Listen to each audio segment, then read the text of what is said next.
정부가 우리 국민 4,400만 명분의 코로나19 백신을 확보했습니다. 접종은 빠르면 내년 상반기쯤으로 예상되는데 어린이와 청소년, 임산부는 구체적인 임상 자료가 나올 때까지 대상에서 빠집니다. 영국에선 백신 접종이 시작됐습니다. 처음 접종을 받은 사람은 90살 할머니였습니다. 고령자와 함께 요양원의 간병인, 의료진 등이 우선 접종 대상으로 정해졌습니다. 고위공직자 범죄수사처법 개정안이 국회 법제사법위원회를 통과했습니다. 법안을 처리하려는 민주당과 이를 막으려는 국민의힘 의원들이 충돌하면서 국회는 하루 종일 대치 상태가 이어졌습니다. 김봉현 씨가 폭로한 검사 술접대 의혹이 사실로 드러났다고 검찰이 밝혔습니다. 하지만 접대를 받은 검사 3명 가운데 1명만 청탁금지법으로 기소했고 나머지 검사들은 술자리에 끝까지 있지 않았다는 이유로 재판에 넘기지 않았습니다. 봐주기 수사를 한 게 아닌지 의심됩니다. 성범죄자 조두순의 출소를 앞두고 온라인 공간에선 직접 응징하겠다는 이른바 보복 예고가 이어지고 있습니다. 또 JTBC 취재 결과 조두순 가족이 새로 이사간 지역의 주민들 반발이 심해서 조 씨의 주거지가 명확하지 않은 것으로 파악됐습니다. 울산의 한 어린이집에서 3살 아이에게 물을 억지로 먹이는 CCTV 영상이 추가로 확인됐습니다. 지난해 이 부분을 학대로 보지 않았던 경찰도 재수사를 하겠다고 밝혔습니다.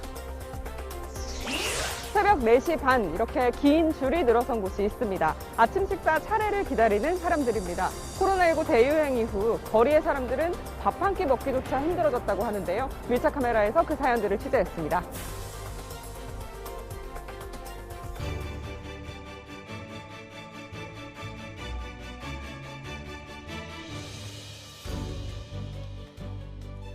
뉴스룸을 시작합니다. 정부가 국민의 85%인 4,400만 명이 맞을 수 있는 코로나19 백신을 확보했습니다.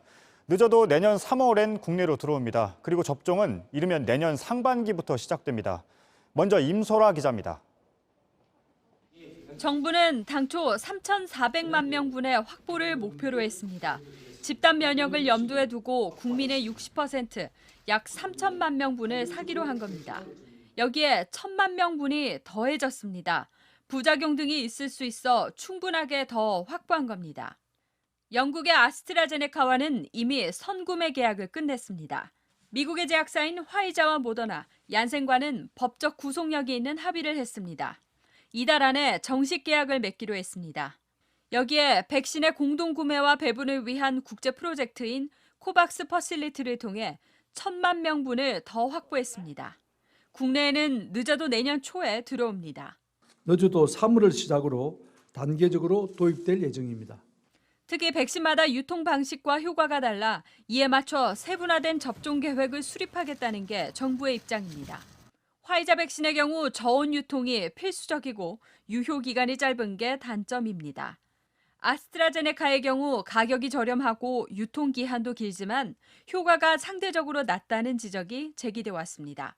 때문에 독감 백신처럼 원하는 회사의 백신을 골라서 접종하긴 어려울 전망입니다.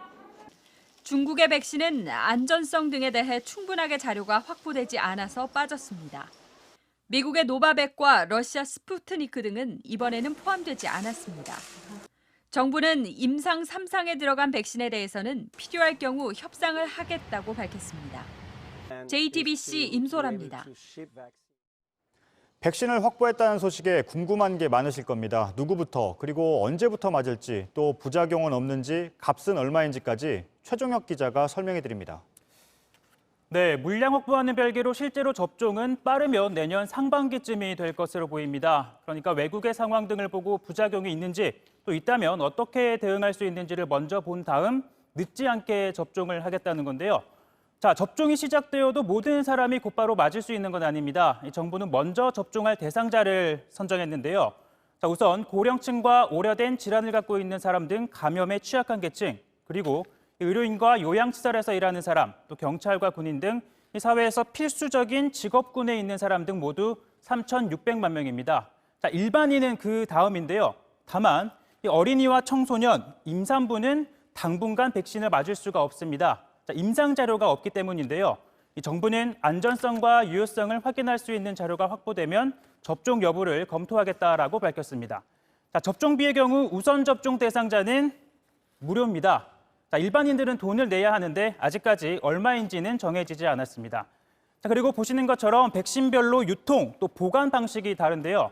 특히 화이자 백신의 경우 영하 60도에서 80도에서 효능이 유지되기 때문에 초저온 시스템, 이른바 콜드체인을 구축해야 합니다. 자, 그러다 보니 정부는 별도의 접종센터를 만들거나 기존 시설을 개조하는 방법을 검토하고 있습니다. 자, 이렇게 백신에 따라 효능이 또 다르다 보니 부작용에 대한 우려도 나오고 있는데요. 자, 부작용이 있으면 감염병 예방법에 따라 국가에서 보상금을 받을 수 있습니다. 다만 정부는 백신 개발사에 보상을 요구하거나 이의를 제기할 수가 없는데요. 자, 구매 협상을 하는 과정에서 부작용 면책권을 받았기 때문입니다. 광범위한 면책을 요구하는 것이 사실 국제적으로 거의 공통된 행상입니다. 불공정 약관이나 계약에 대해서도 저희들은 일정 부분은 받아들일 수밖에 없는 그런 사항으로 생각이 됩니다. 네, 정부는 백신 통합관리 전산 시스템을 구축해 사전 예약과 또 이상 반응을 추적하는 등 백신 접종 전 과정을 관리할 계획입니다. JTBC 최종혁입니다. 오늘 전 세계의 시선은 영국을 향했습니다. 사실상 처음으로 대규모 접종을 시작했기 때문입니다. 영국은 오늘을 백신의 머리글자를 따서 V-Day라고 불렀습니다. 처음으로 백신을 맞은 사람은 90대 노인이었습니다. 김재현 기자입니다. 휠체어에 탄 여성이 접종실로 들어옵니다. 간호사의 질문에 대답한 뒤 옷을 걷어 왼쪽 어깨에 주사를 맞습니다. 박수가 터져 나옵니다. 90살 영국 할머니 마거릿 키넌이 화이자 바이오엔테크 백신의 첫 번째 접종자가 됐습니다. I wasn't nervous at all. It was really good, yeah. Trying to do the best to get rid of this terrible thing. 영국 전역 50개 거점 병원에서 코로나19 백신 접종이 시작됐습니다. 보건당국이 긴급 사용을 승인한 지 일주일도 안 됐습니다. V-Day, when we roll out the coronavirus vaccine across the whole of the UK, and it's the beginning of the end of this pandemic.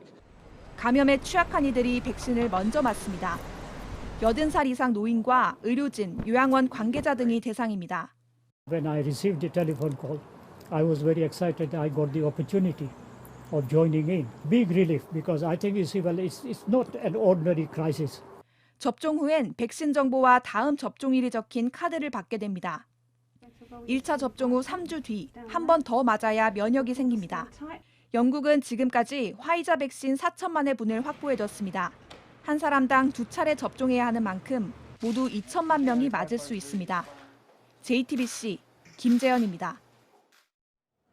오늘 국회는 아수라장이었습니다. 공수처법 개정안을 처리하려는 여당과 이걸 막으려는 야당이 법제사법위원회에서 충돌한 겁니다. 반말과 험한 말이 쏟아졌고 의사봉을 두고는 쟁탈전도 벌어졌습니다. 우선 그 현장을 영상으로 전해드리겠습니다. 정혜성 기자입니다.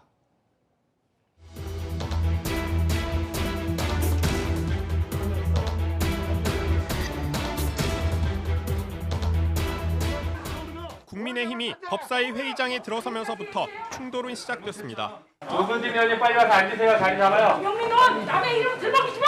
조수진 의원님 조용히 해! 앉으세요. 실랑이 속에 법사위가 열린 건 11시 4분.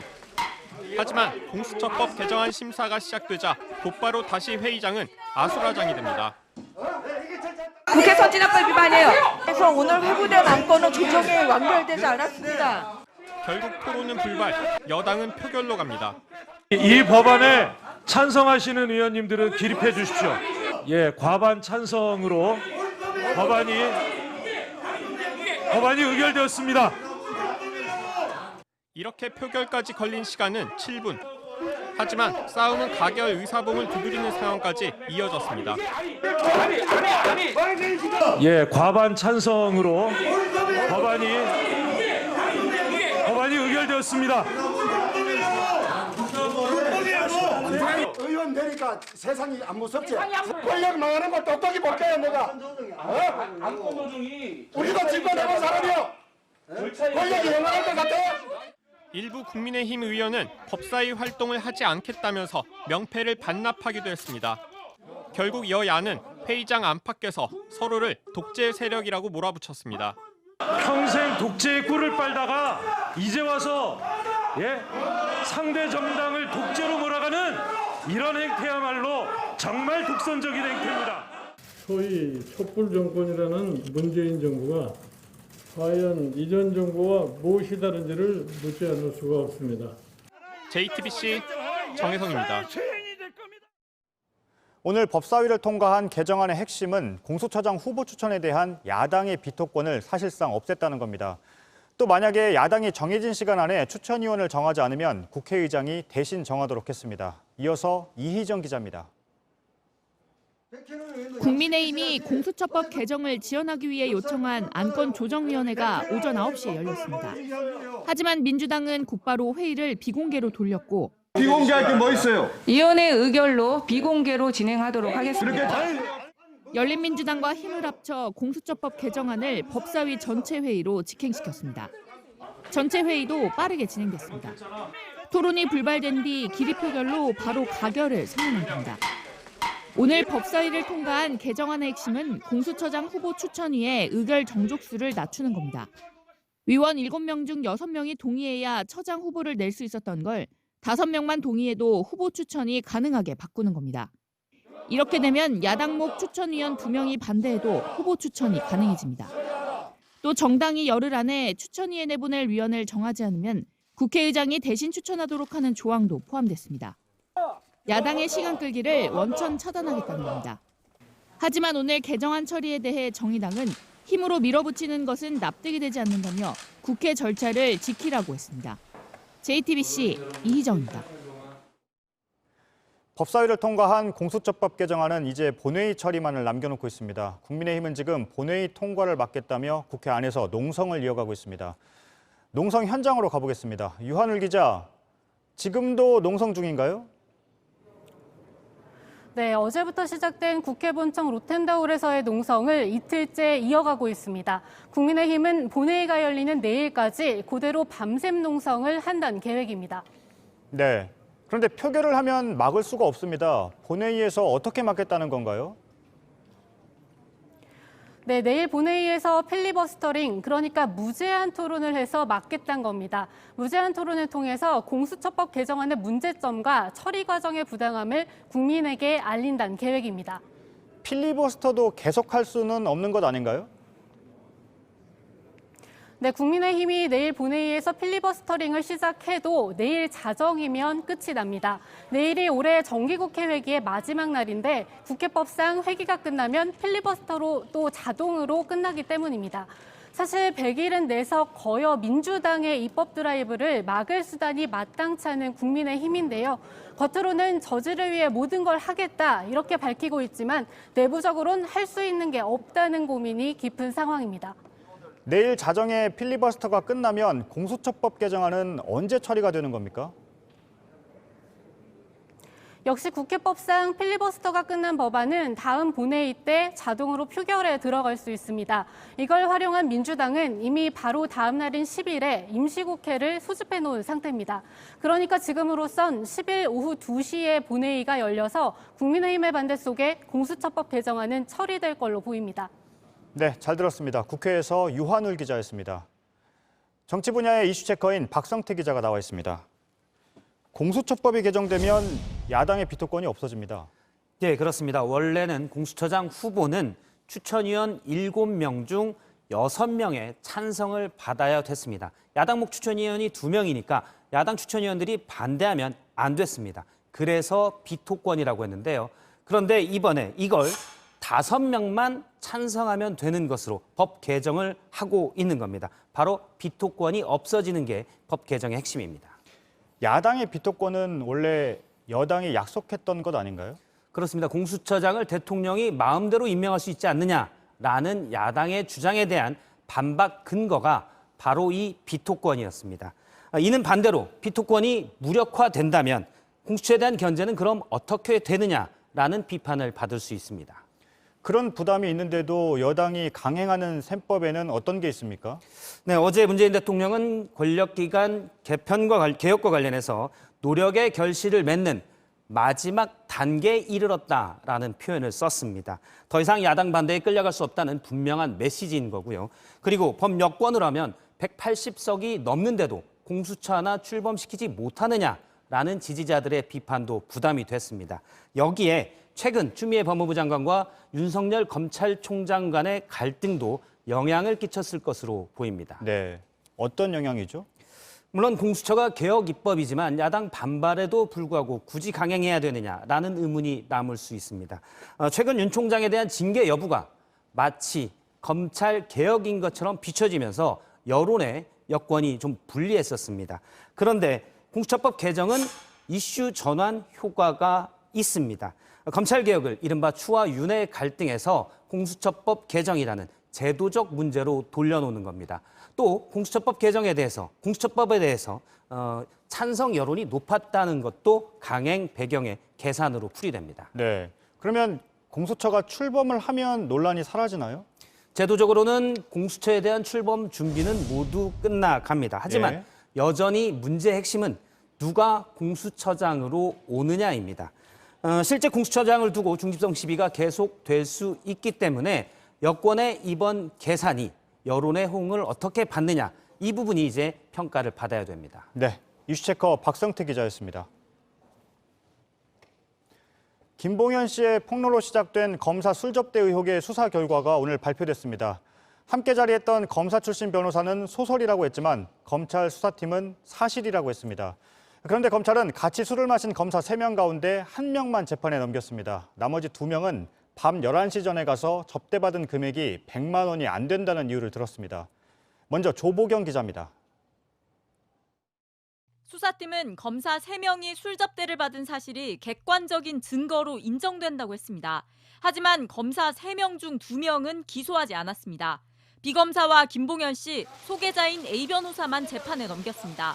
공직자에 대한 부정청탁과 금품 등의 수수를 금지한 청탁금지법, 이른바 김영란법 위반 혐의입니다. 뇌물 혐의는 적용하지 않았습니다. 비검사가 올해 라임 수사팀에 합류하긴 했지만 접대 당시엔 수사팀에 갈지 알 수 없었고 그래서 직무 관련성과 대가성이 없었다는 판단입니다. 검사 2명을 기소하지 않은 건 접대받은 금액이 100만 원이 되지 않기 때문이라고 밝혔습니다.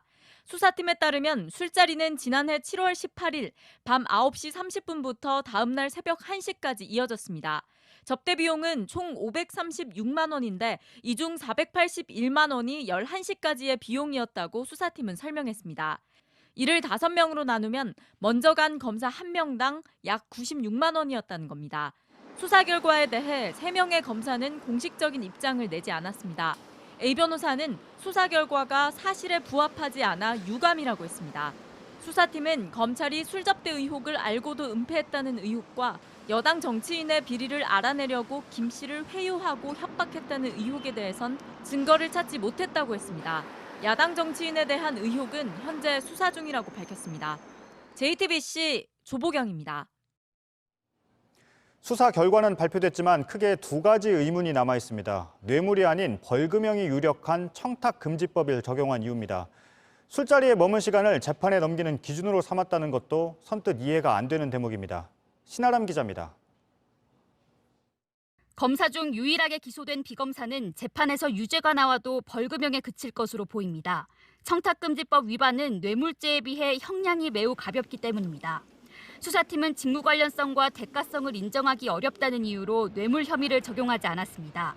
하지만 친교의 목적 같은 특별한 사정이 없는 한 검사의 직무 범위를 폭넓게 해석하는 게 판례입니다.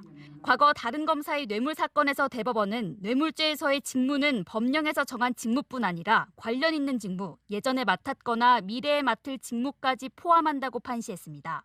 또 현실적으로 담당하지 않아도 직위에 따라 담당할 일체의 직무를 포함한다고도 밝혔습니다. 수사팀 설명처럼 술자리 당시 라임 사건이 겉으로 드러나기 전이었고 비검사가 그때는 김 씨의 수사를 맡지 않았습니다. 하지만 비검사는 술접대 이후 김봉현 씨를 비롯한 라임 사건의 수사를 담당했습니다. 김 씨도 조사 과정에서 검사들을 알아두면 좋을 것 같았다며 대가의 목적을 기대했다는 취지의 진술을 했습니다. 다른 검사 2명이 아예 재판조차 받지 않게 된 것도 봐주기가 아니냐는 비판이 나옵니다. 수사팀은 이들이 밤 11시 전에 술자리를 떠나 접대비가 96만 원이라고 했습니다. 청탁금지법상 문제가 없다는 겁니다. 반면 김봉현 씨 측은 접대 여성 3명에게 들어간 50만 원씩의 금액은 오로지 검사들을 위한 것이었다고 주장합니다. 이들이 술자리를 떠나기 전인 밤 11시까지 약 300만 원어치의 술도 주문해 마셨기 때문에 이를 5명으로 나누더라도 접대 비용이 인당 100만 원이 넘는다고 반박했습니다. 수사팀의 결정으로 두 검사는 징계 절차만 밟게 됐습니다. JTBC 신아람입니다. 이번 검사 술접대 사건은 그동안 감춰진 검찰 출신 변호사와 검사들 그리고 사건 관계자의 행태를 적나라하게 보여줍니다. 결론이 나오면 사과를 하겠다던 윤석열 검찰총장은 오늘 침묵했습니다. 장관과 총장의 갈등을 놓고 여러 성명을 냈던 검사들도 아직까지 이 사건에 대해선 별다른 언급을 하지 않고 있습니다. 이상엽 기자입니다. 검사 술접대 의혹이 사실이라는 수사팀 발표 이후 검찰 내부에선 특별한 반응이 나오지 않았습니다. 최근 법무부 장관과 검찰총장의 갈등에 대해 여러 글들이 게시됐던 검찰 내부망도 조용했습니다. 윤석열 검찰총장도 아무런 입장을 내지 않았습니다. 지난 국정감사에서 윤 총장은 의혹의 검사가 누구인지 색출을 지시했다며 이렇게 말한 바 있습니다. 저도 심각하게 생각하고 있고 수사를 지시했기 때문에 제가 이 결과가 다 나오게 되면 다 파악을 해서 필요한 조치를 하고 국민들께 사과드릴 일이 있으면 사과와 함께 이 정말 근본적인 개선책을 좀 강구해 보겠습니다. 지난 10월 22일 JTBC는 김봉현 씨의 2차 자필 문서를 입수해 전했습니다. 술접대 의혹이 사실인지를 검증하기 위해 해당 업소를 사흘간 취재했고 복수의 종업원에게 검사들이 왔다 간 것이 맞다는 증언을 듣고 후속으로 보도했습니다. 이에 대해 일부 언론은 오보라는 주장을 했습니다. 검사가 아닌 금감원 검사역이 왔던 걸 헷갈렸다는 식으로 의혹의 당사자들을 대변하는 듯한 보도도 했습니다. 술자리를 주선한 걸로 알려진 검사 출신의 A 변호사도 검사가 아닌 검사 출신 변호사들의 자리였다고 주장했습니다. 하지만 이들의 주장이 사실이 아니라는 게 수사팀의 결론입니다. 검찰의 오늘 기소로 최종 결론은 앞으로의 재판을 통해 나오게 됐습니다. JTBC 이상엽입니다. 검찰개혁을 촉구하는 시국선언이 이어지고 있습니다. 어제 천주교계에 이어 오늘은 개신교계에서 검찰개혁을 더는 미룰 수 없다고 목소리를 높였습니다. 내일은 원불교계와 영호남의 시민단체들도 나섭니다. 박지영 기자입니다.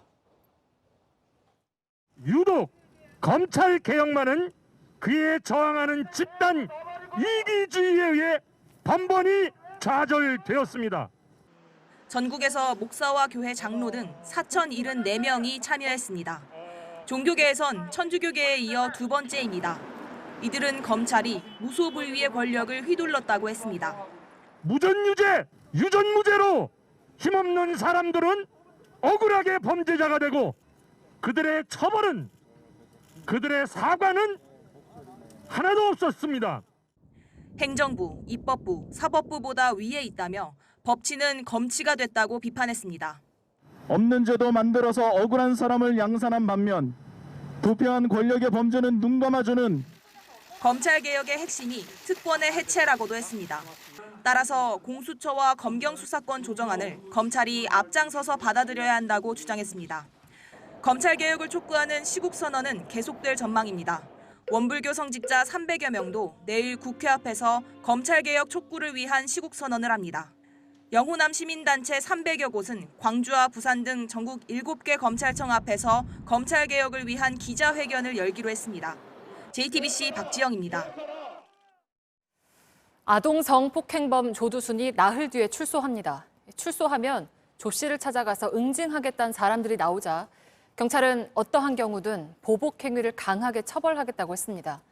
또 법무부는 조 씨가 출소할 때 따로 차에 태워 데려다 줄지를 검토하고 있습니다. 김태형 기자입니다. 그럼요. 당연합니다. 무조건이죠. 조두순이 출소하는 날에 찾아가느냐는 질문에 유튜버이자 이종격 투기 선수 명현만 씨가 대답합니다. 1,000만 원 정도 내가 쓴다 생각하고 전체 한 7주만 만들어 버리죠 뭐. 잘 때릴 수 있어 내가. 앞서 명 씨는 조 씨가 교도소를 나오는 날 찾아가 폭행하겠다고 말했습니다. 또 다른 유튜버도 보복을 하겠다고 말합니다. 나도 12월 날 한번 가보려고. 내가 맞더라도 때리고 가야지. 인터넷 커뮤니티 게시판에는 조두순 출소 날 가실 분 모집이라는 글도 올라왔습니다. 조 씨와 함께 수감됐던 재소자는 최근 JTBC와의 인터뷰에서 조 씨가 이 같은 일이 벌어질까 두려워하고 있다고 말했습니다. 경찰은 조 씨에 대한 개인적인 보복 행위는 법과 원칙에 따라 엄정하게 대응할 수밖에 없다는 입장입니다. 조 씨에 대한 보복 목소리가 커지자 법무부가 출소하는 날 별도로 차에 태워 이동시키는 것에 대한 법리 검토에 나선 걸로 파악됐습니다. JTBC 김태영입니다. 조두순이 출소한 뒤에 살 집은 아직 정해지지 않은 걸로 알려졌습니다. 조 씨의 아내가 최근 원래 살던 데서 다른 지역으로 이사를 했는데 거기 주민들의 반발이 심해져서입니다. 이자연 기자입니다. 안산시청이 설치한 방범초소입니다. 조두순이 기존에 살던 동네에서 최근 이곳으로 옮겼습니다. 조 씨의 아내가 이사를 왔기 때문입니다. 곳곳에 CCTV도 새로 설치됐습니다. 최근에 CCTV 막 새로 달았잖아요. 일마다 다 달았잖아요. 라인도 다 달았어요. 언제 달았어요? 주민들은 거세게 반발하고 있습니다. 문제자까지 여기다 딱 갖다 세워놓고 뭐 하자는 건지. 저 같은 경우는 다시 있어갖고 3년만 다니는 입장인데 한 동네에서는 거주를 갖고 이사 못했다는 게. 경찰 관계자는 거주지가 아직도 불명확하다. 이사간 곳에서도 반대가 심해 조두순이 거주지를 정하지 못하고 있다고 말했습니다.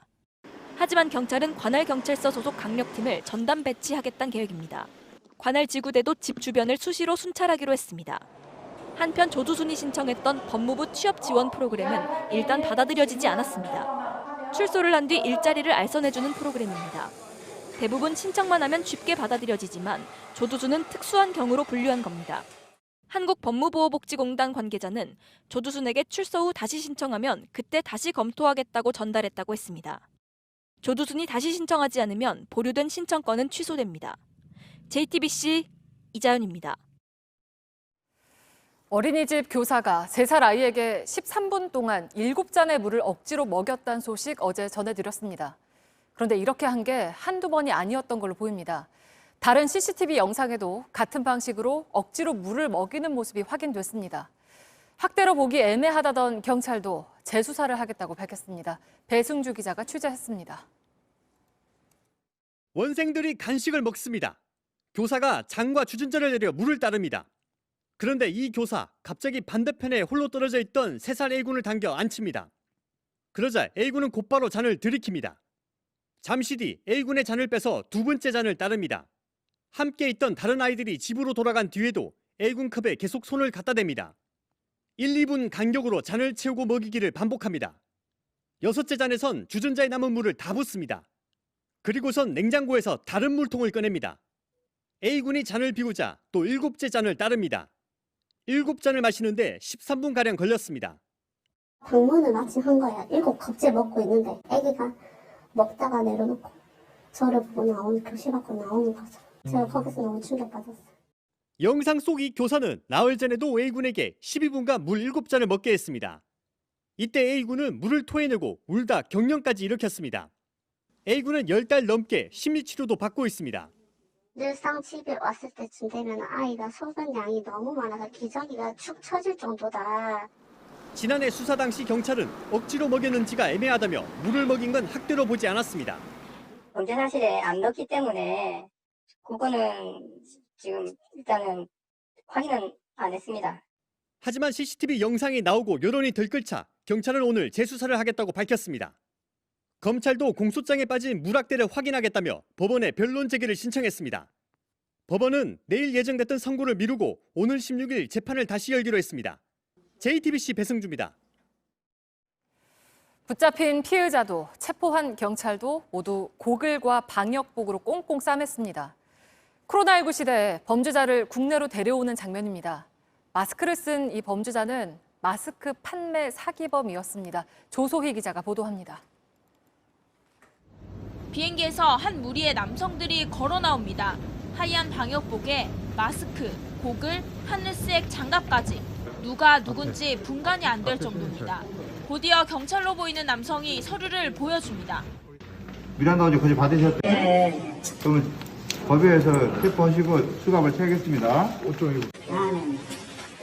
필리핀에서 국내 피해자들을 상대로 사기 행각을 벌이던 일당의 총책이 오늘 오전 국내로 송환되는 모습입니다.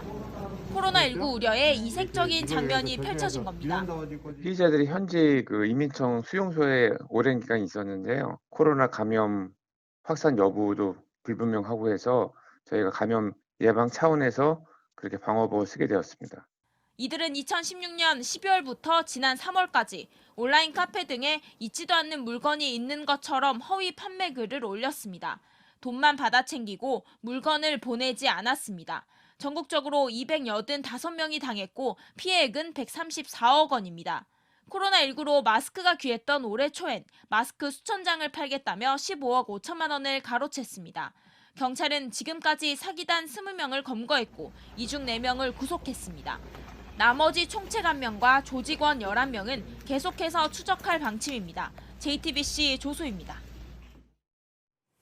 문재인 대통령이 이만희 신천지총 회장과 악수를 했다. 강용석 변호사가 지난 3월 자신의 유튜브 채널에서 이렇게 주장했습니다. 하지만 문 대통령과 악수를 나눈 이 남성은 이만희 씨와 전혀 상관이 없는 사람이었습니다. 경찰은 4차례나 조사받으라고 했지만 나오지 않은 강 씨를 명예훼손 혐의로 체포했습니다. 김지성 기자의 보도입니다. 명예훼손 혐의 인정하시나요?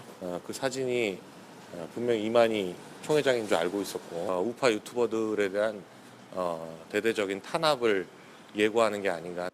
경찰은 오늘 오전 강용석 변호사를 붙잡아 조사했습니다. 허위 사실에 의한 명예훼손 혐의입니다. 강 씨는 지난 3월 자신이 운영하는 유튜브 채널에서 문재인 대통령과 한 남성이 악수하는 사진을 보여줬습니다. 그러면서 문 대통령과 악수한 남성이 이만희 씨라 주장했습니다. 이 씨는 올해 초 코로나19 방역 방해 등의 혐의로 수사를 받았던 신천지 예수교 총회장입니다. 하지만 이 남성, 이 씨가 아니었습니다. 지난 2012년 대통령 후보였던 문 대통령이 이북도민 체육대회에서 한 참가자와 악수를 나눈 겁니다. 강 씨도 사진 속 인물이 이 씨가 아니라고 뒤늦게 인정했습니다. 전 닮아가지고 그냥 만나보다 했죠. 더불어민주당은 지난 3월 강 씨를 고발했습니다. 그 뒤 경찰이 강 씨에게 4차례나 소환 통보를 했지만 모두 응하지 않았습니다. 결국 오늘 법원에서 체포영장을 받아 조사했습니다.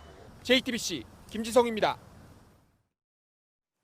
박근혜 전 대통령의 탄핵안이 국회에서 가결된 지 내일이면 꼭 4년이 됩니다.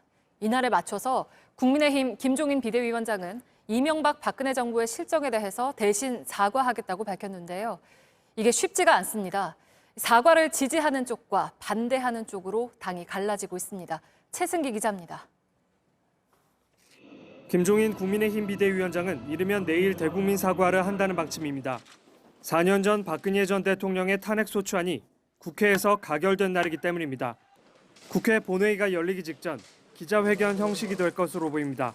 공수처법 개정안 등을 놓고 여야가 대치한 상황이라 최대한 담백하게 이뤄질 것이란 게 당 안팎의 전망입니다.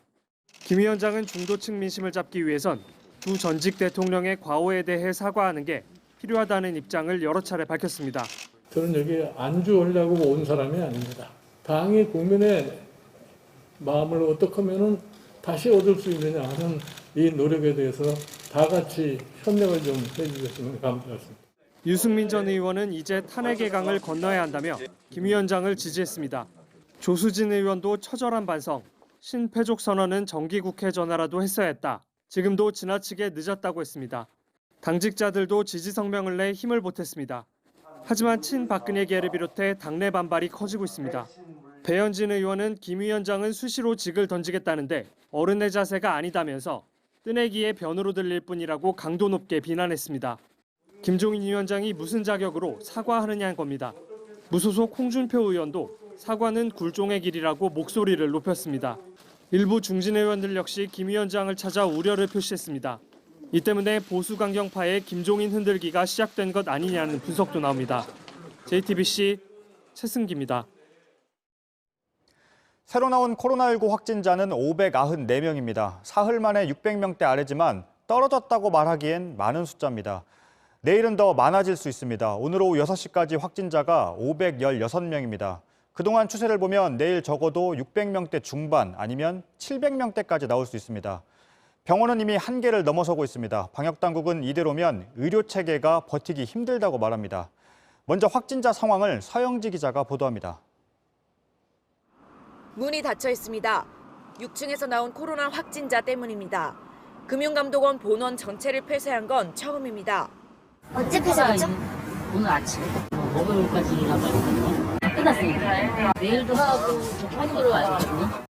서울중앙지검에 갔던 참고인 1명도 확진됐습니다. 작은 규모의 집단 감염도 이어지고 있습니다. 이태원 홀덤펍 관련 확진자는 19명으로 늘었습니다. 파고드타운 노래교실에서도 50명이 새로 늘어났습니다. 방문자와 공연자, 음식점 관계자에 이어 추가 확진자가 이용한 노래교실까지 번졌습니다. 서울시는 탑골공원 일대 노래교실과 이발관에서도 감염 노출이 있던 것으로 보고 있습니다. 다중이용시설을 이용을 통해 지속적으로 감염이 노출이 되고 있다고 판단되어 오늘부터 선제 검사를 실시할 예정입니다. 학교도 예외가 아닙니다. 어제만 학생 22명이 감염됐습니다. 문을 닫은 학교는 885곳으로 늘었습니다. 방역당국은 매주 40건 안팎의 집단 감염이 발생하고 있다고 했습니다. 사업장이 9건으로 가장 많고 의료기관과 요양시설, 모임 순입니다. 오늘 0시까지 검사 건수는 11,949건이었습니다. 주말이 아닌데도 2만 건이 넘었던 지난 금요일의 절반으로 떨어졌습니다. 방역당국은 시스템 분리 작업을 하다 검사 건수를 제대로 넣지 않은 단순한 실수라고 설명했습니다. JTBC 서영지입니다. 증상이 심한 환자들을 위한 병상은 사실상 바닥이 났다는 얘기가 나옵니다. 결국 추운 겨울에 야외에 컨테이너 병상까지 만들고 있습니다. 그 현장을 최승훈 기자가 취재했습니다. 컨테이너에 창문이 났습니다. 벽과 벽을 맞대 방을 만들었습니다. 작업자들은 추운 날씨에도 꼼꼼하게 준비합니다. 전기 작업하는 거죠. 치료 열심히 받으셔가지고 캐치하셨으면 그런 말 아니죠. 서울시가 짓고 있는 이동 병상입니다. 컨테이너 박스 하나에 환자가 3명씩 들어갑니다. 감염병 전담병원 병상 가동률이 수도권에서 76%를 넘자 이렇게 임시 방편을 마련한 겁니다. 서울은 83%로 더 심각합니다. 오는 10일까지 이런 이동 병상이 48개 만들어집니다. 서북병원 등 다른 곳에도 100여 개를 더 짓습니다. 중환자 병상은 더 심각합니다. 정기현 국립중앙의료원장은 지금 수도권에서 곧바로 입원 가능한 중환자 병상은 사실상 0개라고 했습니다.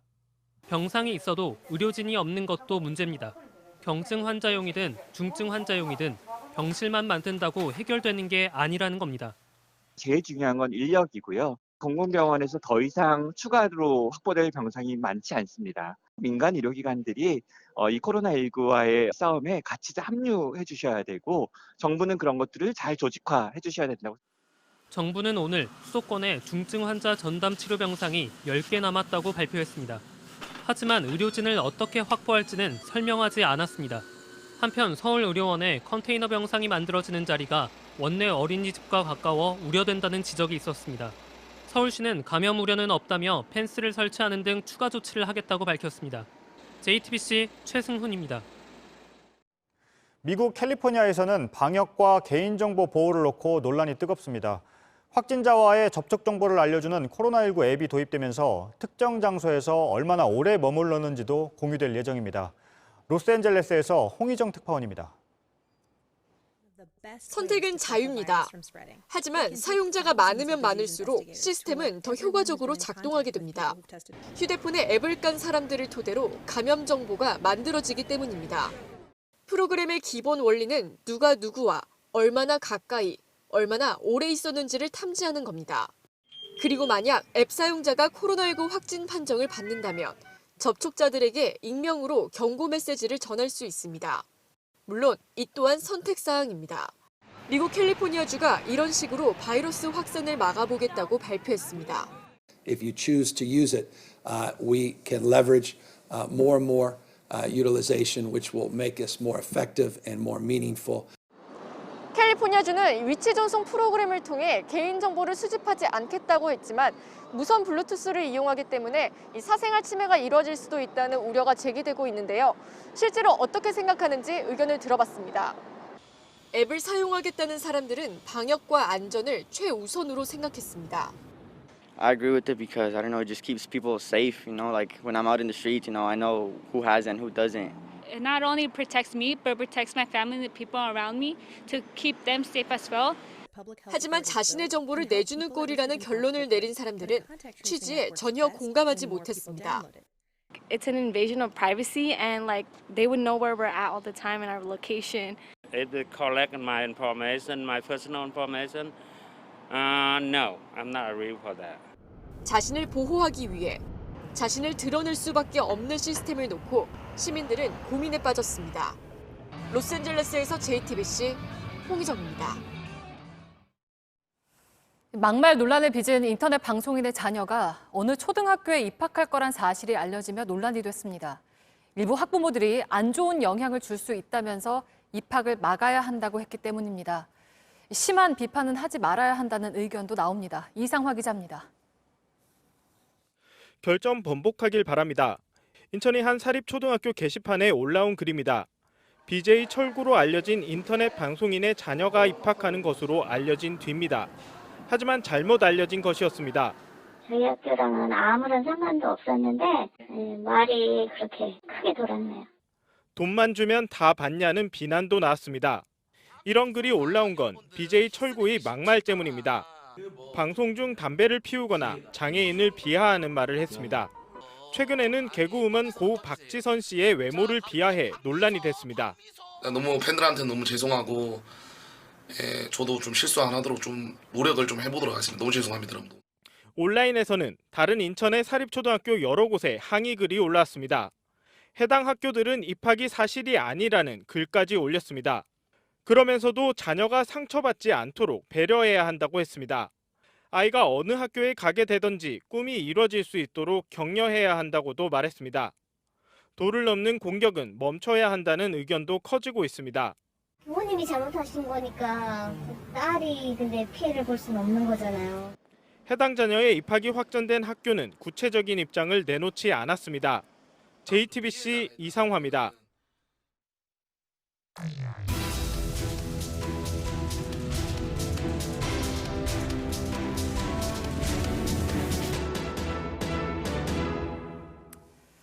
코로나 때문에 노숙인들이 한 끼 챙기는 것도 더 고단해졌습니다. 문 닫은 급식소가 늘었고 거리두기를 걱정하는 주민들의 불안과 불만도 많아졌습니다.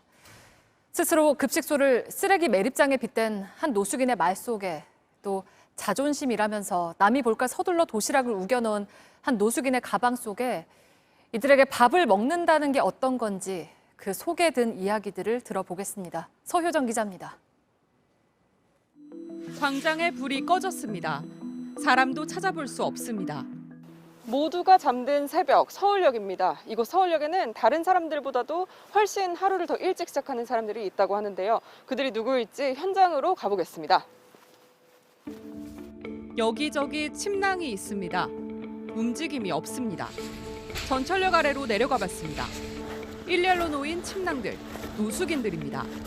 추위를 견디려고 머리 끝까지 이불을 덮었습니다. 새벽 2시가 되자 하나둘 몸을 일으킵니다. 덮고 있던 이불을 정리합니다. 무슨 일일까? 전철역에서 나온 사람들이 다 이쪽 방향으로 이동을 하고 있는데요. 저희도 어디로 가는 건지 좀 따라가 보겠습니다. 겉옷과 모자로 중무장을 한 이들.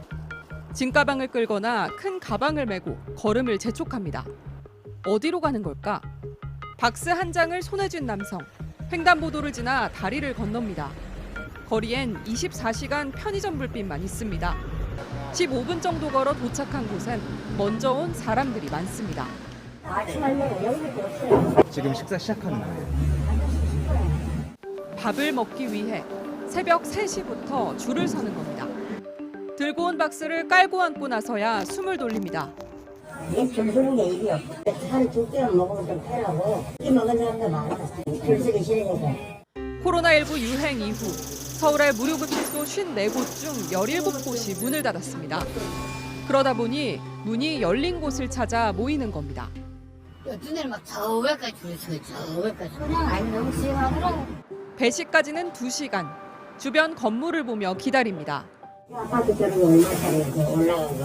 엄청 비싸잖아요. 근데 그런데 이런 시설이 있는 걸 좋아하는 사람 있어요? 쓰레기 매립장 들여놓는 거 반대하는 거랑 똑같은 거지 뭐. 새벽 4시, 줄이 빠르게 길어집니다. 허리 좀 펴주세요. 직원들이 순서대로 식권을 나눠줍니다. 준비한 200장이 동났습니다. 집있고 있는 사람들이야 뭐 아침도 안 먹고 이건 먹고 또 언제 먹을지 모르거든. 코로나19 감염 예방을 위해 열을 재고 손을 소독한 뒤 칸막이 속에서 밥을 먹습니다. 경기도 성남에 있는 안나의 집도 최근엔 식사 100인분을 더 준비합니다. 역시 다른 지역에서의 원정 노숙인을 위해서입니다. 봉사자들은 최대한 밥을 많이 담습니다. 누군가에겐 유일한 식사일 수도 있기 때문입니다. 자원봉사자도 많이 줄었습니다. 일손이 부족해 기자도 도왔습니다. 좀 빨라진 것 같아. 사람이 없을 때 혼자서 뭐 설거지도 다 할 때도 있고. 맞은편 성당 앞마당엔 전국에서 온 노숙인들이 거리를 두고 서 있습니다. 도시락 650개를 실은 카트가 도착하고 안녕하십니까? 안녕하십니까? 사랑합니다. 사랑합니다. 맛있게 드십시오. 노숙인들과 인사를 나눕니다. 우리들은 잘하기 때문에 이 사람들이 밥 주는 것이 아니고 같은 인간 있고 인사드립니다. 음식보다 이것도 중요한 것이라고 생각해요. 실내 급식을 했었지만 이젠 감염 우려로 마당에서 먹습니다. 그 가운데 도시락을 챙겨 전철역으로 가는 사람들. 이들이 서울에서 온 사람들입니다.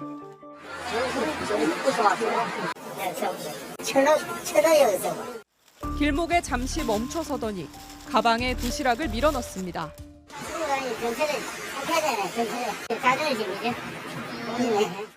서울 급식소들이 문을 닫고 일부에선 방역을 위해 노숙 확인증을 요구하자 지방까지 내려온 겁니다. 몇 시간씩 걸려 힘들게 왔습니다. 그래도 오늘 한 끼를 해결했습니다. 선생님 그러면은 이걸로 점심이에요? 이거요? 저녁 먹으려고.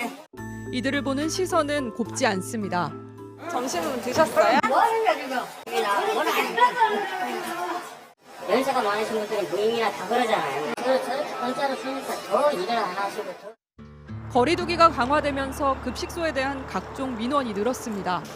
하지만 무료 급식을 하는 사람들은 이럴 때일수록 이들의 손을 잡아줘야 한다고 말합니다. 이분들은 관리하고 식사 드리면 이 사람도 건강하고 국민들한테 피해 주지 않아요. 식사 못하면 병 걸려. 다른 사람 쉽게 옮길 수 있어요. 코로나19 대유행으로 사회의 가장 약한 고리부터 끊어지고 있습니다. 특히 갈 곳 없는 노숙인들은 더 무방비 상태입니다. 노숙인 숫자만 관리할 게 아니라 이들과 함께 위기를 극복할 수 있는 대책을 마련해야 할 때입니다. 밀착 카메라 서유정입니다.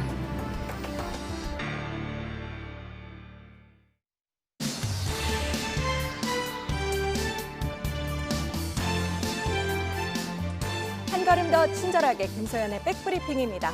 오늘의 백그라운드 브리핑을 시작합니다. 첫 번째 브리핑은 오늘은 조연으로 준비했습니다. 국회 법사위에 떴다 하면 스포트라이트를 한 몸에 받았던 인물이 있죠. 잠시 그 모습 보고 가실까요? 소설을 쓰십니다. 질문도 같은 질문을 하세요. 상당히 어처구니 없고 정말 이건 장편 소설을 쓰려고 했구나. 또 소설. 27번이나 윽박 질렀죠. 들어보세요. 대단한 양반이에요. 네, 대단하십니다, 정말. 의원님도. 네, 국회에 나왔다 하면 다른 모든 뉴스를 빨아들였던 뉴스계의 블랙홀 추미애 장관인데요.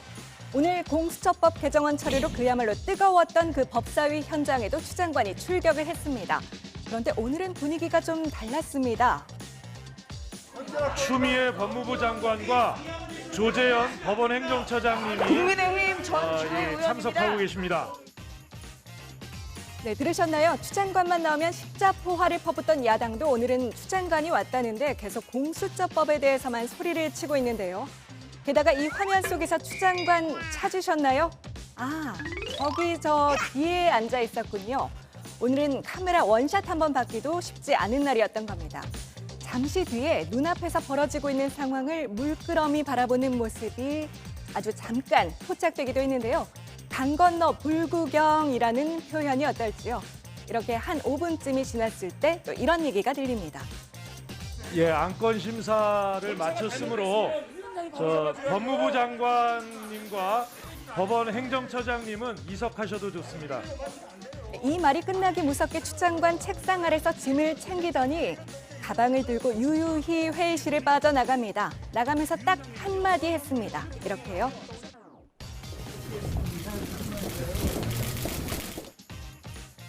네, 이건 국회에 오기 전 추 장관이 국무회의에 참석하는 모습인데요. 근래 보기 힘들었던 유난히 밝은 이 표정. 혹시 오늘 국회 출석은 조용히 넘길 수 있다는 걸 직감했던 걸까요? 네, 두 번째 브리핑은 밥 안 넘어간다입니다. 신문 기사의 한 대목인데요. 15년째 무주택자로 살다 보니 집주인 전화 받는 날은 밥이 잘 안 넘어가더라. 참 남의 얘기 같지가 않습니다. 아무튼 이게 누구 얘기냐면 서울시장에 도전장을 낸 이해훈 전 국민의힘 의원의 발언입니다. 경제 통으로 정평이 난 이 전 의원은 서울의 부동산 문제를 해결하겠다며 가는 곳마다 부동산 얘기를 하곤 하는데요. 월급 모아서 내 집 사는 건 꿈도 못 꾸는 세상이 되어버린 거잖아요. 내 집 마련에 월급 모아서 내 집을 살 수 있는 중요한 공약을. 세입자의 어려움을 스스로도 잘 아니까 이 문제 해결을 공약으로 걸겠다 이런 거겠죠. 집 없는 서민들도 반길만 합니다. 자, 그런데요. 이 전 의원 출마 소식과 함께 화제가 되고 있는 게 또 하나 있습니다. 바로 올해 3월 그러니까 이 전 의원이 현역일 때 신고했던 재산 내역입니다. 26억. 이게 전세권이라고 나오네요. 배우자 명의로 된 서울 서초구 레땡땡 80평대 아파트의 전세값. 그러니까 세입자는 세입자인데 26억 전세에 살았다는 얘기네요. 조금만 더 볼까요? 이 전 의원 재산 전체를 보니까 상가 세 채를 포함해서 61억 원을 신고한 걸로 나오는군요. 네, 이런 사실이 알려지면서 온라인 공간에는 갖은 의견들이 올라오고 있습니다. 당장 당내 경선 무대에서부터 이 전 의원이 어떤 설명을 할지 기다려보도록 하겠습니다. 오늘 백브리핑 여기까지입니다.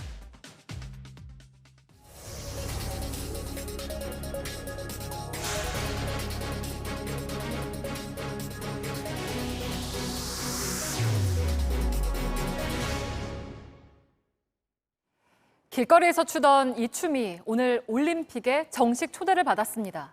2024년 파리올림픽에서 브레이킹이 정식 종목으로 정해진 겁니다. 인간의 한계에 도전하는 종목들로 채워진 올림픽이 가장 파격적인 종목을 받아들였다는 평가 속에 우리 춤꾼들도 올림픽 무대를 준비하기 시작했습니다. 문상혁 기자입니다. 바닥에 두 팔을 딛고 풍차처럼 발을 돌리고 머리를 대고 온몸을 팽이처럼 돌립니다. 그러다 음악에 맞춰 화려한 춤사위를 겨루는 브레이킹. 50년 전 미국 흑인 소년들이 길거리에서 추던 이 춤이 오늘 올림픽 정식 종목으로 채택됐습니다. The EB at the same time confirmed breaking as additional sports following the proposal of the Paris 2024 organizing committee. 120년 넘는 올림픽 역사에서 가장 파격적인 선택으로 여겨지는데 이런 결정엔 전통만 고수한다는 비판 속에 젊은 세대를 끌어들이려는 IOC의 고민이 담겨 있습니다. 특히 지난 유스올림픽에서 새 종목으로 추가된 브레이킹이 큰 인기를 끌었던 점도 영향을 미쳤습니다. 우리나라 춤꾼들은 벌써부터 설렙니다. 2000년대부터 세계대회에서 전통가락에 우리 춤사위를 알려왔는데 Now the Koreans are the best. It's over. 현재 브레이킹 세계 랭킹에서도 미국에 이어 2위에 올라 있어 올림픽 메달 가능성이 높은 까닭입니다. 아, 드디어 됐구나. 잘 되면 뭐 올림픽도 나가고 해서 금메달 따면 더할 나위 없이 진짜 정말 너무 좋겠죠. 스포츠로서 브레이킹은 DJ가 틀어주는 음악에 맞춰 1분씩 번갈아 춤을 추고 심사위원들이 기술의 완성도와 창의성을 따져 점수를 매깁니다. 한계가 없는 자유로움이 생명인 브레이킹이기에 규칙에 따른 점수가 어울리지 않는다는 걱정도 나오지만 편하게 즐길 수 있는 문화인데 이게 참 승패에 집착하는 방식으로 변질이 되지 않을까라는 조금 걱정도 있는데 이제 예술이 아닌 하나의 운동으로 새로 시작하는 브레이킹 소식에 전 세계 춤꾼들도 올림픽 정식 종목 채택을 함께 축하했습니다. JTBC 문상혁입니다. 네, 지금 보시는 건 추사 김정희의 새한도입니다. 교과서에서나 볼 수 있었던 이 그림, 14m 전체 모습이 최근에 공개됐죠. 선뜻 기증해준 소장자가 오늘 훈장을 받았습니다. 새한도는 한때 일본인 손에 넘어갔다가 1944년에 국내로 돌아왔는데요. 이 그림을 50년 넘게 보관하다 더 많은 사람들이 볼 수 있도록 기증을 해준 손창근 씨 가족을 최하은 기자가 만났습니다. 거친 붓질로 한겨울 추위를 견디는 푸르름을 담은 추사 김정희의 새한도. 180년 세월을 거치는 동안 주인만 10번 바뀐 끝에 올 초 모두의 그림이 됐습니다. 1944년 포탄이 쏟아지던 도쿄에 일본인 손에서 돌아왔고 이후 개성 출신의 고 손세기 씨가 사들여 50년 가까이 대를 이어 간직해오다가 기증한 겁니다. 1970년대에 이미 고서와 200여 점을 서강대 박물관에 기증한 아버지를 뒤따라 손창근 씨도 조건 없는 기부를 이어갔습니다.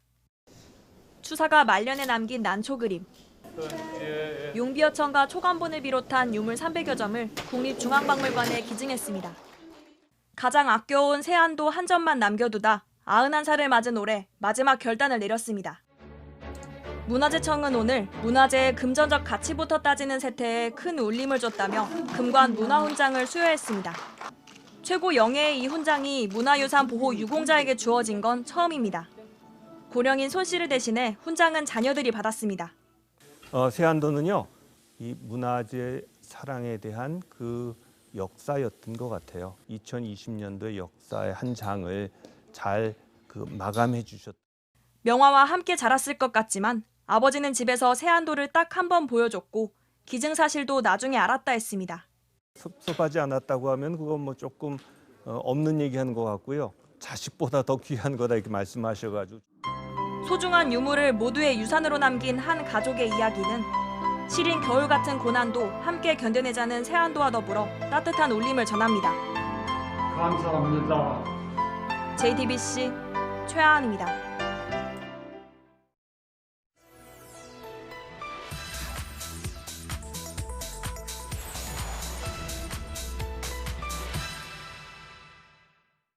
그래서 이제 저는 마킹을 못한 상태에서 패닉 상태에서 시간을 확인했을 때가 30분이었거든요. 이제 계속 생각이 나니까 이게 이 선택에도 집중이 전혀 안 되고. 네, 오늘 팩트체크는 수능 얘기입니다. 서울의 한 수능 시험장에서 원래 종료 시간보다 2분 빨리 시험이 끝났다는 종이 울렸습니다. 탐구 영역, 30분짜리 시험인데 2분입니다. 수험생은 1초가 아까운데 말이죠. 감독관들이 걷었던 답안지 돌려주고 2분 추가 시간 줬지만 수험생들은 이미 망친 시험 어떻게 할 거냐 라면서 구제 방안을 요구하고 소송까지 준비 중입니다. 이 2분으로 본 피해 구제할 수 있을지 가능성을 따져봤습니다. 일단 과거에 이 똑같은 사례는 발견하지 못했지만 이 돌발 상황으로 문제가 생긴 사례는 꽤 많았습니다. 2년 전 수능 때 서울의 한 시험장에서 스피커를 통해 1분 정도 엉뚱한 라디오 방송이 흘러나온 일이 있었습니다. 그러나 교육당국은 그만큼 추가 시간을 줬다며 다른 구제 조치를 내놓진 않았습니다. 지난해 충남의 한 시험장에서도 30분이나 경보음이 울린 일이 있었는데 별도 조치는 없었습니다. 그렇다면 소송을 걸면 어떨까요? 재판으로 구제를 받은 사례가 있습니다. 2014년도 수능 당시 세계지리 문제 오류 논란입니다. 1년 가까운 재판 끝에 문제가 잘못됐다는 판결을 이끌어냈고 특별법이 만들어져서 629명이 추가 합격했습니다. 교육당국이 잘못 낸 단 한 문제, 이것 때문에 합격할 수 있는 학교를 떨어졌다는 구체적인 피해 사실을 입증했기 때문입니다. 그렇다면 이번에는 어떨까요? 이 소송에 참여했던 변호사에게 2분 빨리 울린 수능 종료종의 경우는 어떨지 의견을 물어봤습니다. 국가를 상대로 무슨 이 행정소송을 해서 뭐 이 문제를 맞다 해달라거나 이런 구제 방법은 없을 것 같거든요. 이분이 지금 빨리 울려버려가지고 내가 어떤 문제를 틀렸다는 걸 입증하기도 어려울 거니까. 네, 그러니까 분명 피해는 입었을 텐데 성적 변경이나 재시험을 이끌어내긴 쉽지 않다는 겁니다. 다만 해당 시험장에 과실이 드러난다면 이 손해배상 소송은 가능할 거란 관측입니다. 2016학년도 수능 때 감독관의 잘못으로 이 시계를 빼앗겼던 수험생이 손해배상을 받아낸 일이 있습니다. 이 수험생들은 종이 잘못 울리고 난 뒤에 대처도 문제를 삼고 있습니다. 답안지를 돌려주는 방식이 고사장마다 제각각이었고 또 다른 학생 답안지를 잘못 돌려받는 경우도 있었다고 합니다. 이런 돌발 상황에서 감독관이 어떻게 해야 하는지 구체적인 매뉴얼이 있나 저희가 좀 찾아봤는데 찾아볼 수가 없었습니다. 매년 수능마다 사고가 반복되고 있는데 그때마다 소송에 맡겨야 할까요? 팩트체크였습니다.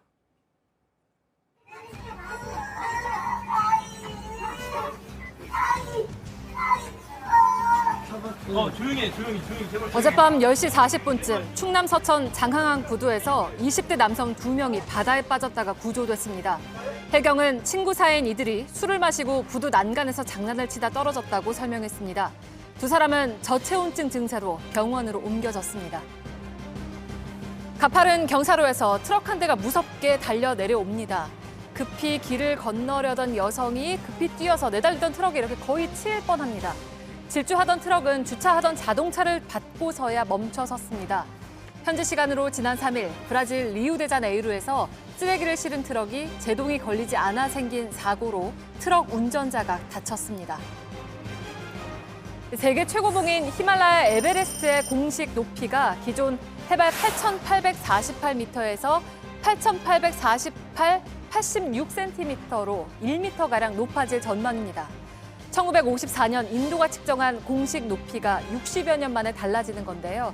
중국은 한때 4m 정도 낮은 측정치를 내놓기도 했지만 논란이 커지자 중국과 네팔 정부가 처음으로 공동조사팀을 파견해서 이 같은 결과를 발표했습니다.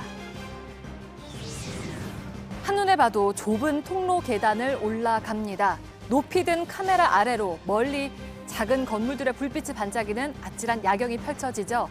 아랍에미리트 두바이의 셰이크 함단 왕세자가 현지 시간으로 5일 밤 부르즈 칼리파 빌딩 위에 직접 올라갔다면서 자신의 소셜미디어에 올린 영상입니다. 부르즈 칼리파는 높이 828m로 여의도 63빌딩 높이의 3배가 넘고 전 세계에서 가장 높은 건물로 알려져 있습니다. 대한항공이 아시아나항공을 인수하면 요금을 올리는 게 아니냐는 우려가 나오기도 했지만 대한항공은 아니라고 해명해 왔습니다. 그런데 다음 달부터 국제선 일반석 가운데 넓은 자리의 요금을 다른 자리보다 비싸게 받기로 했습니다. 예정된 인상이란 설명이지만 통합 후에 안 올리겠다는 요금을 통합 전에 미리 올리는 게 아니냐는 의심을 받고 있습니다. 김서연 기자입니다. 항공기 일반석에서도 맨 앞자리와 비상구 옆자리는 상대적으로 공간이 넓습니다. 내년부터 대한항공 국제선 비행기를 탈 때 이런 자리에 앉으려면 더 비싼 요금을 내야 합니다. 먼저 내리고 먼저 탈 수 있는 앞쪽 자리도 돈을 더 내야 앉을 수 있습니다. 비행 거리에 따라 맨 앞자리와 비상구 옆자리는 3만 원에서 15만 원, 앞쪽 자리도 2만 원부터 7만 원이 더 비쌉니다. 대한항공은 이 같은 일반석 차등 요금제를 내년 1월 14일 출발 항공편부터 적용하겠다고 밝혔습니다. 네티즌 사이에선 별 문제가 없다는 반응도 있지만 올리는 시점이 미묘하다는 지적도 있습니다. 아시아나와 합쳐도 요금을 안 올리겠다고 하더니 조삼모사식으로 미리 올려받으려는 게 아니냐는 겁니다. 조원태 대한항공 회장은 지난달 합병 논란이 커지자 고객 편의가 저하되거나 가격이 인상되는 일은 없을 거라고 말했기 때문입니다. 근데 사실은 실질적인 운임 인상이죠. 지금 항공사 통합해서 과연 국민들이 이렇게 독과점이 되면 가격이 올라가지 않을까라고 우려하고 있는 상황에서 그런 식으로 접근하는 게 과연 국민의 마음을 얻을 것인가. 반면 대한항공은 예정된 인상이라는 입장입니다. 그게 이제 저희가 작년부터 준비를 했던 건이고 작년에는 시행을 하려고 했는데 코로나가 터지는 바람에 좀 밀린 건. 델타, 에어프랑스 등 외항사와 국내 아시아나, 진에어 등도 넓은 자리는 더 비싼 요금을 받고 있다는 게 대한항공의 설명입니다. 지금은 코로나19 때문에 해외 여행객이 거의 없는 점을 감안하면 해외여행이 다시 활발해질 때가 돼야 이번 인상에 대한 소비자의 제대로 된 평가가 나올 것으로 보입니다. JTBC 김서연입니다. 정부는 지난 8월에 아파트 공급 대책을 발표하면서 용산의 캠프킴 미군 기지와 태릉 골프장 부지에도 아파트를 짓겠다고 했습니다. 모두 13,000여 가구로 당시 대책으로 내놓았던 서울 시내 물량 가운데 절반가량입니다. 넉 달이 지난 지금 얼마나 추진이 됐는지 확인해봤습니다. JTBC 취재 결과 캠프킴 미군 기지는 올해 안에는 사실상 반환이 어려워졌고 태릉 골프장은 관계부처와 협의조차 시작하지 않은 걸로 파악됐습니다. 김민관 기자입니다. 서울 용산에 있는 미군 기지 캠프킴입니다. 지하철 2개 노선이 겹치는 데다 길 건너에는 공원으로 개발될 용산 미군 기지까지 위치해 있는 핵심 입지입니다. 지난 8월 정부는 이 부지를 올해 안에 미군에서 반환받은 뒤 여기에 아파트 3,100채를 짓겠다고 했습니다. 조기 반환에는 별 장애가 없는 상태입니다. 이 부분에 대해서 국방부도 적극적으로 협상에 임할 계획입니다. 하지만 JTBC 취재 결과 캠프킴 연내 반환은 무산된 것으로 파악됐습니다. 반환을 위해선 기지 내 오염물질이 정화돼야 하는데 그 작업이 이루어지지 못하고 있는 겁니다.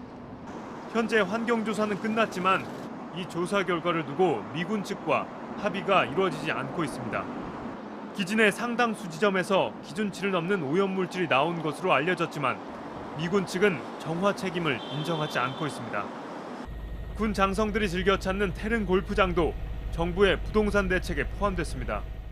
태릉 골프장 면적은 약 82만 제곱미터로 최소 10,000가구를 지을 수 있는 크기입니다. 지금 제 옆으로 보이는 땅이 이 서울 노원구에 위치한 태릉 골프장입니다. 이 맨눈으로 보기에도 상당히 넓은 땅인데요. 정부는 지난 8월 주택난을 해소하기 위해 이 땅에 아파트를 건설하겠다고 밝혔습니다. 하지만 이곳 역시 첫 발도 떼지 못한 상황인 것으로 확인됐습니다.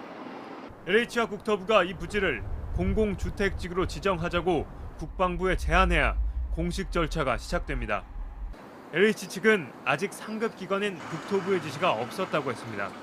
현 정부가 부동산 정책에 있어서 실패를 많이 하기 위한 하나의 급조된 정책 어떤 결정이 아니었나.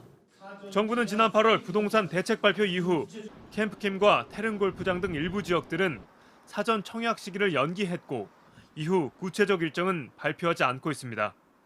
JTBC 김민관입니다.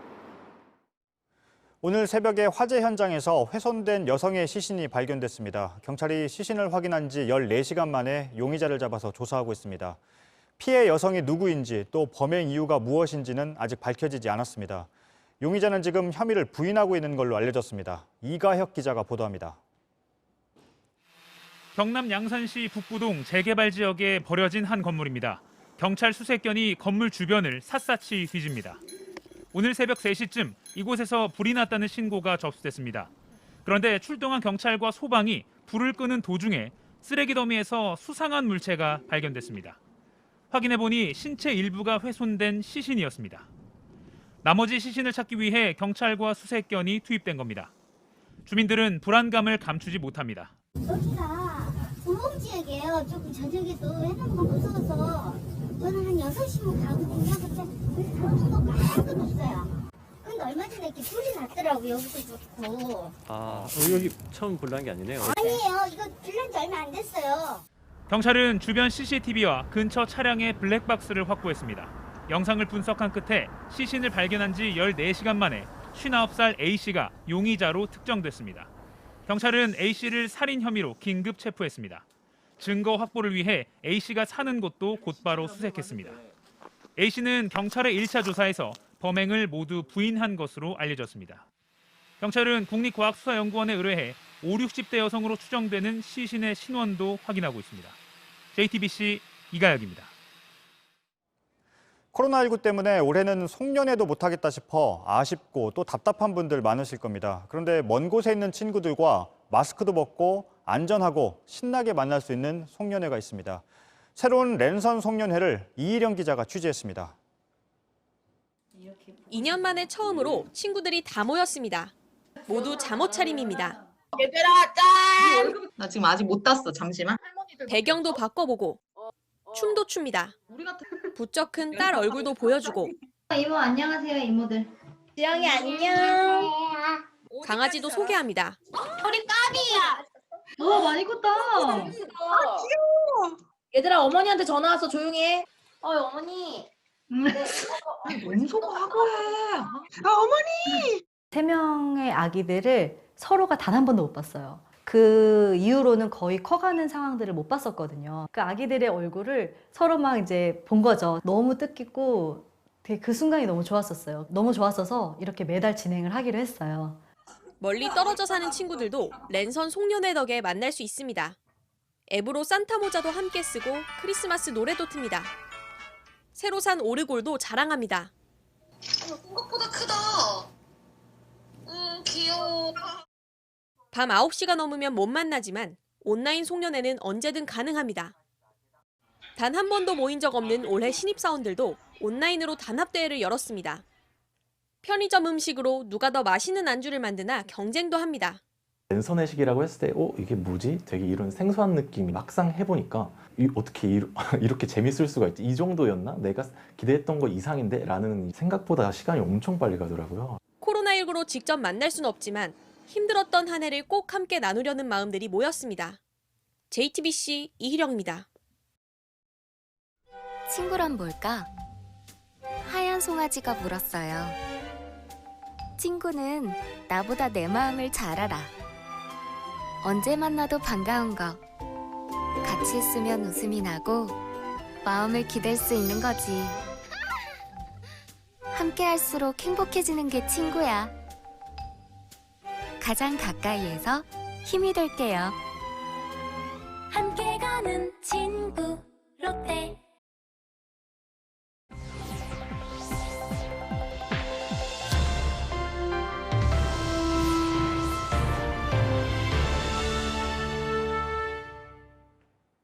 네, 날씨 박사 시간입니다. 날씨에 대한 모든 것 오늘도 한 걸음 더 들어갑니다. 겨울로 접어들면서 춥고 건조한 날씨가 이어지고 있습니다. 요즘 피부가 하얗게 일어나거나 가려운 분들 계실 것 같은데요. 겨울은 유독 피부가 건조해지기 쉽습니다. 최근 5년 동안의 자료를 살펴봤는데요. 푸른색이 피부 건조로 병원을 찾는 사람 수, 붉은색이 월 평균 습도입니다. 두 그래프가 거의 반대의 경향을 보이는데요. 특히 건조해지는 이 겨울철에 병원을 찾는 사람이 많았습니다. 우리나라는 겨울에 대륙성 고기압의 영향을 주로 받습니다. 고기압이 차고 건조한 공기를 불어넣기 때문에 다른 계절보다 건조한 날씨가 이어지는데요. 이런 춥고 건조한 날씨엔 피부 장벽이 약해집니다. 이렇게 되면 피부는 수분을 빼앗기게 되는데요. 피부 건강을 위한 최적의 습도는 60% 정도라고 합니다. 겨울철엔 난방으로 실내 습도도 내려가는 만큼 가습기 등으로 적절한 습도를 유지하는 게 좋겠습니다. 오늘 아침 반짝 추위로 추우셨죠? 추위는 내일 아침까지 이어지겠습니다. 또 내일 늦은 밤엔 눈 소식이 있습니다. 먼저 내일 아침 최저 기온을 보면 서울과 대구 영하 3도로 오늘보다는 좀 오르지만 여전히 춥겠습니다. 하지만 낮에는 기온이 오늘보다는 높겠는데요. 서울은 6도, 대구는 9도가 예상이 됩니다. 큰 일교차에 건강관리 유의하시기 바랍니다. 한편 내일 늦은 밤부터 모레 오전 사이에 눈이 오는 곳이 있는데요. 위성 영상을 보면 서해상에 이렇게 구름대가 있습니다. 오늘도 이 구름대가 우리나라로 들어오면서 서해안 곳곳에 빗방울이 떨어졌는데요. 내일 밤부터 주로 서풍이 불어오고 약한 기압골이 북쪽을 지나면서 내일 생기는 이 비구름들이 내일은 중부 지역까지 들어오겠습니다. 기온이 낮은 산지나 내륙에는 눈이 내리겠지만 그 밖의 지역은 비로 내릴 가능성이 큰데요. 서울에서도 지역별로 진눈깨비나 약한 비가 올 걸로 예상됩니다. 지금까지 날씨 박사 김세연입니다. 오늘 뉴스룸은 여기까지입니다. 내일도 저녁 7시 40분에 찾아뵙겠습니다. 시청해주신 여러분 고맙습니다.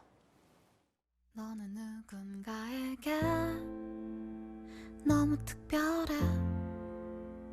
영원히 잊을 수 없는 사람이 되기도 하고 네가 사랑받기에 결국 이해 못한데도 넌 아름답지. 너는 누군가에게 너무 완벽해. 영원히 지울 수 없는 사람이 돼